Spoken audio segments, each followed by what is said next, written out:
আচ্ছা, বলছি যে খুনটা তো হয়েছে 8টা থেকে 10টার মধ্যে। হ্যাঁ, সে সময় আপনি কোথায় ছিলেন? মেসেই। আমি অশোক আমরা ওখানেই থাকি। আর থার্সডে করে আমরা একটু তাস টাস খেলি। তা কালকেও খেললেন? হ্যাঁ। কাট অফ খেললেন? ওই 8টা, 8:30। তারপর সকালে পুলিশ ফোন করে বলল।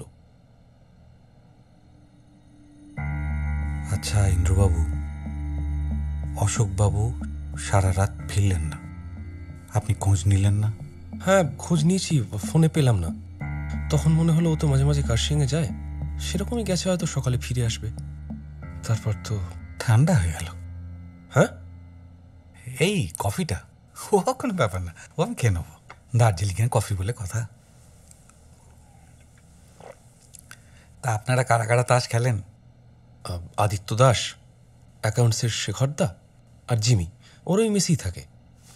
বলছি, এই অশোকবাবুর কোনো টেনশন মেনশন ছিল নাকি? টেনশন বলতে অনাথ আশ্রমটা খোলার জন্য তো কিছু টাকা পয়সার দরকার ছিল, 1,00,000 মতো। তো দেবরাজ স্যার দেবেনও বলেছিলেন। কোনো আত্মীয় বা বন্ধু? না, খুব মিশুকে তো ছিল না। ওই বাড়ি টাড়ি থেকে এক একটা ফোন টোন আসতো আর কি। আর আমাদের এক এক্স কালিগের সঙ্গে ওর একটা রিলেশনশিপ ছিল, তখন সে ফোন টোন করতো। আচ্ছা, সেই ম্যাডামের কি নাম? মিসুরিটা তামং, এখন এই এলগিন হোটেলের হাউসকিপার। ও এলগিনে তো আমরা। ও আচ্ছা আচ্ছা।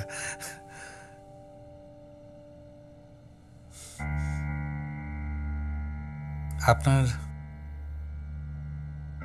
আর কিছু মনে পড়ছে, মানে বলবার মতো?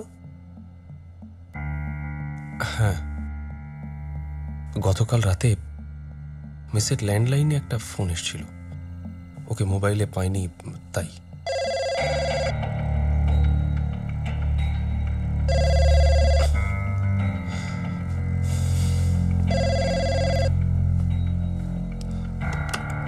Hello hello hello.